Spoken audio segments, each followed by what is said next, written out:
আসসালামু আলাইকুম এভরিওয়ান, কেমন আছেন সকলে? আশা করছি সকলে ভালো আছেন। আমরাও আলহামদুলিল্লাহ ভালো আছি। আজকে সকালে আকাশটা মাশাআল্লাহ বেশ সুন্দর লাগছে দেখতে। ভোরবেলায় ওয়াজিহার আব্বুকে বাজারে পাঠিয়ে দিয়েছি, কারণ আজকে রান্নাবান্নার অনেক চাপ আছে। ম্যানেজার বাজার করে দিবে সেই ভরসা যদি থাকি তাহলে আজকে রান্নাবান্না করে উঠতে পারবো না। তাই সকালবেলা ওয়াজিহার আব্বুকেই বললাম যে তুমি আজকে কষ্ট করে একটু বাজারটা করে দাও না। সেও লক্ষ্মী জামাইয়ের মতো আজকে বাজারে চলে গেছে। আসলে খুশির খবর তো, এর জন্যই দেখা যায় বাজারটা করতে গেছে। এমনি নরমালি কিন্তু কখনোই ও সকালবেলা বাজার করতে চায় না, কারণ ও তো অনেক রাত করে বাসায় ফেরে। তো সকালবেলা দেখা যায় ঘুমটা একটু ভাঙতে কষ্টই হয়। আর আমিও না ওভাবে ওকে কোনো প্রেশার দেই না, কারণ এমনিতেই ব্যবসার খুব একটা চাপ থাকে, সারাদিনই খুব ব্যস্ত থাকে। একটু সকাল সকালে রান্নাটা বসিয়ে দিয়েছি। ও বাজার থেকে ফেরার আগেই আমি সবজিগুলোকে ভাজির জন্য কেটে নিয়েছি। আমার হেল্পিং হ্যান্ড আসার অপেক্ষা করিনি, কারণ সে একটু লেট করেই আসে, আর মাঝে মাঝে তো আসে না। তো আমাকে আগে থেকেও জানায় না, তখন দেখা যায় কি ওনার জন্য ওয়েট করে থাকলে আমার কাজও হয় না, আর শেষ পর্যন্ত সে কাজ করতে আসেই না। তখন আমাকে বেশ ঝামেলাই পড়তে হয়। কথা বলতে বলতে এদিকে আমার সবজিটা কিন্তু হয়ে গেছে, সবজিটাকে নামিয়ে নিলাম। আর এদিকে ডালটাও সিদ্ধ হয়ে গেছে, তো বাগার দিয়ে নিব। আসলে আজকে রান্নাবান্নার ভিডিও আমি সেরকম করতে পারিনি, তার কারণ হচ্ছে আজকে রান্নাবান্নার বেশ প্রেশার ছিল। তো আমাকে আপু সবকিছু কুটে ধুয়ে দিচ্ছিল, আর আমি শুধু একে একে রান্নাগুলো করে নিচ্ছি। আর আমার পাকঘরটা না খুবই ছোট, এখানে আসলে দুজন কাজ করতে গেলে স্ট্যান্ড বসিয়ে ভিডিও করা আর রান্না করা এটা সম্ভব হয় না। আপনারা হয়তো ভাবছেন যে আপু এত কথা বলছে, কিন্তু এত রান্নাবান্না কিসের জন্য, কাদের জন্য এত আয়োজন, এটাই তো বলছে না। আসলে আমার একটা খালামণির বাবু হয়েছে, তো সেখানেই হসপিটালে খাবার দিব।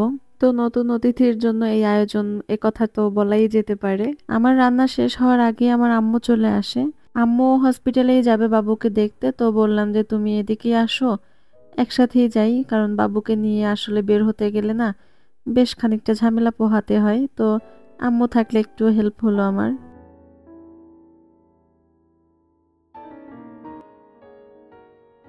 সমস্ত রান্না শেষ করে খাবারগুলোকে দিয়ে বোনকে আগেই পাঠিয়ে দিয়েছি, কারণ আমি যদি গোসল করে একবারে যেতে যাই তাহলে হয়তো বিকেল হয়ে যাবে।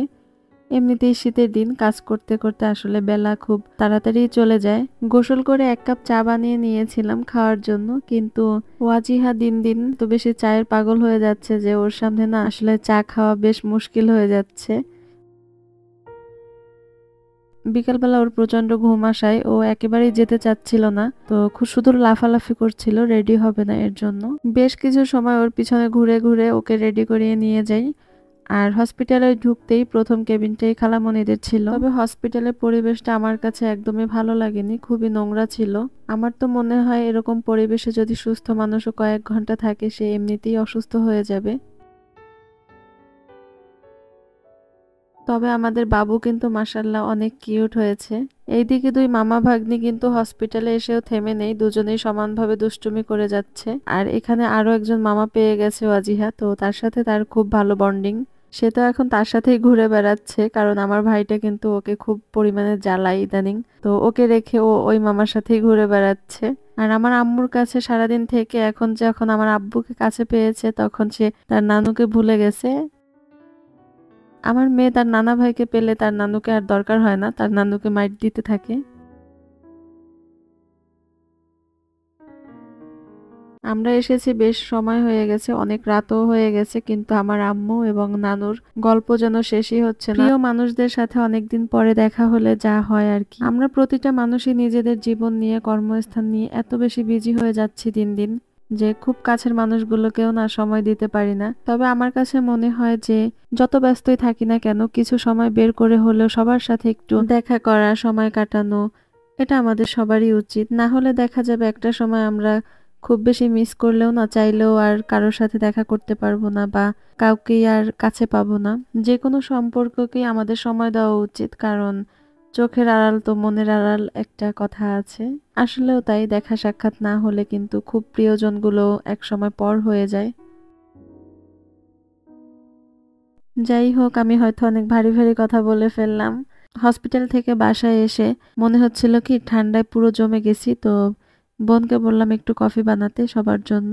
এর মধ্যে ওয়াজিহার আব্বু বাসায় চলে আসে, কিন্তু তখনই আমার হঠাৎ মনে পড়ে যে ওয়াজিহার তো দুধ শেষ হয়ে গেছে এবং ওয়াজিহার জন্য সমস্ত খাবারই প্রায় শেষ হয়ে গেছে। তাই তখনই দুজন এই শীতের মধ্যে আবার বেরিয়ে পড়লাম। তো আজকের ভিডিওটা এখানেই শেষ করছি। সকলে ভালো থাকবেন, আমাদের জন্য দোয়া করবেন। আল্লাহ হাফেজ, আসসালামু আলাইকুম।